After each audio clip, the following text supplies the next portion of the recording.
बेटी, एक बार चल के लड़के को देख तो लो। मेरा दावा है कि लड़का तुम्हें बहुत पसंद आएगा। बाला बहुत अच्छा लड़का है। हाँ हाँ बेटी, हम लोग तुम्हारे दुश्मन तो नहीं है। किसी अच्छे लड़के से ही तुम्हारी शादी करवाएंगे ना। आखिर तू हमारी इकलौती बेटी है। अच्छा ठीक है माँ, अब ज़्यादा भावुकतापूर्ण शब्दों का इस्तेमाल ना करो। मैं चलने के लिए तैयार हूँ। चलो फिर, बिना देर के हम सब चलते हैं। सभी बाला के घर पहुंचते हैं। अरे क्या बात है बहन जी, अभी तक आपका बेटा नहीं आया? जी बस आता ही होगा। तभी वहां बाला आता है। लो जी, आ गया मेरा बेटा। ये लोग तुझे देखने आए हैं और ये इनकी बेटी नम्रता है। बाला के सर पर बिल्कुल बाल नहीं होते। ये देख नम्रता और उसके परिवार वालों की आंखें फटी की फटी रह जाती है। ये तो टकला है। हे भगवान, माँ पिताजी, आप दोनों एक टकले से मेरी शादी करवाने वाले थे। अरे ये तो पूरा उजड़ा चमन है। देखो बेटी, इस तरह किसी का मजाक उड़ाना गलत है। किसी के बारे में इस तरह की बातें नहीं करते। बालों का क्या है, वो तो आते जाते रहते हैं। लड़का टकला है तो क्या हुआ, इंजीनियर है, अच्छा खासा कमाता है।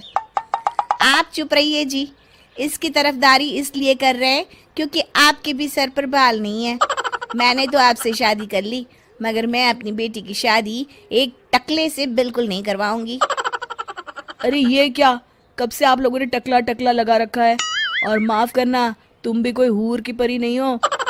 तुम लोग मेरे घर में आकर मेरी ही बेइज्जती कर रहे हो। निकल जाओ यहाँ से। हाँ हाँ तो जा रहे हैं ना, हमें भी यहाँ रुकने का कोई शौक नहीं है। नम्रता और उसके परिवार वाले उठकर वहां से जाने लगते हैं। तभी नम्रता का छोटा भाई जाते जाते कहता है, टकला। तेरा बाप टकला। और इस तरह बाला का रिश्ता टूट जाता है।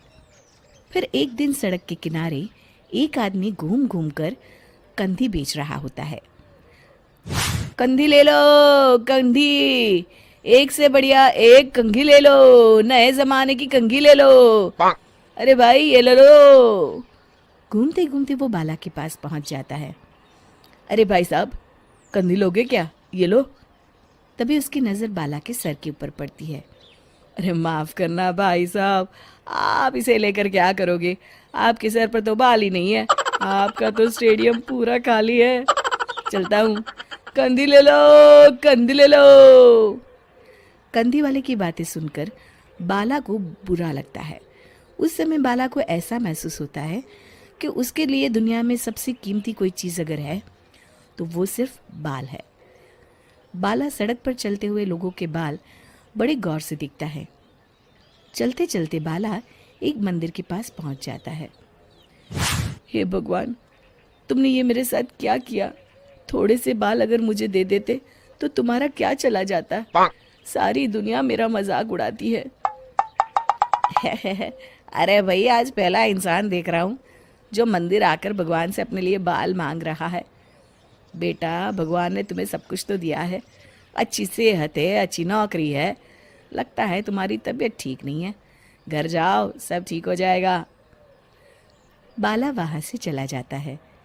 घर पहुंचकर बाला खाना खाता है और अपने कमरे में सोने के लिए चला जाता है। फिर सुबह जब बाला सोकर उठता है तो आईने के सामने अपने आप को देखकर हैरान हो जाता है। बाला के सर पर एकदम घने बाल आ जाते हैं। बाला खुशी से झूम उठता है।